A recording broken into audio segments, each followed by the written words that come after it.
कामदा एकादशी महात्म्य। धर्मराज युधिष्ठिर बोले, हे भगवान, आपको कोटि बार प्रणाम है। आपसे निवेदन है कि आप कृपा करके चैत्र माह के शुक्ल पक्ष की एकादशी का वर्णन कीजिए। श्री भगवान बोले, हे राजन, आप एक पुरानी कथा सुनिए जिसको राजा दिलीप से वशिष्ठ जी ने कही थी। राजा दिलीप ने पूछा था कि हे गुरुदेव, चैत्र माह की एकादशी का क्या नाम है? इसमें किस देवता की पूजा की जाती है तथा इसकी क्या विधि है? वशिष्ठ जी बोले, हे राजन, चैत्र माह के शुक्ल पक्ष की एकादशी का नाम कामदा है। यह पापों का नाश करने वाली है तथा साथ ही इसके व्रत से पुत्र की प्राप्ति होती है। इसका व्रत कुयोनि यानी बुरी योनि से मुक्ति देकर स्वर्ग की प्राप्ति कराती है। प्राचीन काल में भोगीपुर नामक नगर में पुंडरीक नाम का एक राजा राज्य करता था। वहाँ अनेकों अप्सरा, गंधर्व, किन्नर आदि वास करते थे। उसी जगह ललित तथा ललिता नाम के दो स्त्री पुरुष एक वैभवशाली घर में निवास करते हुए विहार किया करते थे। एक समय राजा पुंडरीक गंधर्वों सहित क्रीड़ा कर रहे थे। वहीं ललित गंधर्व भी उनके साथ गा रहा था और उसकी प्रियतमा ललिता वह नहीं थी। इस कारण उसे याद करते हुए अशुद्ध गाने लगा। नामराज कारकोटक ने इस बात की राजा से चुगली कर दी। क्रोधित होकर राजा ने ललित को श्राप दे दिया कि मेरे सामने गाते हुए अपनी स्त्री का ध्यान करता है।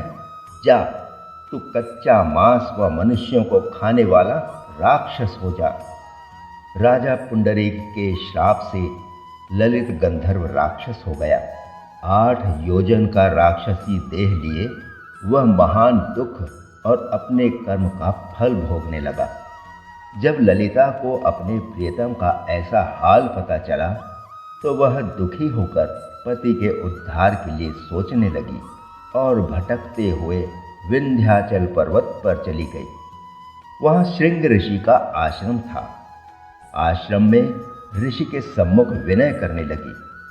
श्रृंग ऋषि बोले, हे सुभगे, तुम कौन हो और यहाँ किस लिए आई हो? ललिता बोली, हे मुनि, मैं वीर धनवा नामक गंधर्व की कन्या ललिता हूँ। मेरा पति पुंडरीक के श्राप से राक्षस हो गया है। आप राक्षस योनि से छूटने का कोई उपाय बतलाइए। ऋषि बोले, अरे गंधर्व कन्या, चैत्र माह की शुक्ल पक्ष की एकादशी आने ही वाली है। उसका नाम कामदा एकादशी है। इसके व्रत से समस्त कार्य सिद्ध हो जाते हैं। यदि तू उसके व्रत के पुण्य को अपने पति को दे देती है तो उसे शीघ्र ही राक्षस योनि से मुक्ति मिल जाएगी। मुनि के वचन मानकर ललिता ने आनंद पूर्वक व्रत किया और द्वादशी के दिन ब्राह्मणों के सामने अपना पुण्य पति को देने के लिए भगवान से प्रार्थना करने लगी कि हे प्रभु, मेरे व्रत के पुण्य के प्रभाव से मेरे पति को राक्षसी योनि से मुक्ति मिल जाए। एकादशी का पुण्य फल मिलते ही ललित राक्षस योनि से मुक्त हो गया और पहले की भांति सुख भोगने लगा। एकादशी के प्रभाव से उसे पहले जैसा सुंदर देह मिला। वह पुष्पक विमान पर बैठकर दोनों स्वर्ग लोक को चले गए। वशिष्ठ जी बोले, हे राजन, इस व्रत को विधि पूर्वक करने से मनुष्य ब्रह्म हत्या आदि पापों से मुक्त हो जाता है। इसकी कथा व महात्म्य को सुनने व पढ़ने से वाजपेय यज्ञ का फल प्राप्त होता है। श्री राधे, जय श्री कृष्ण।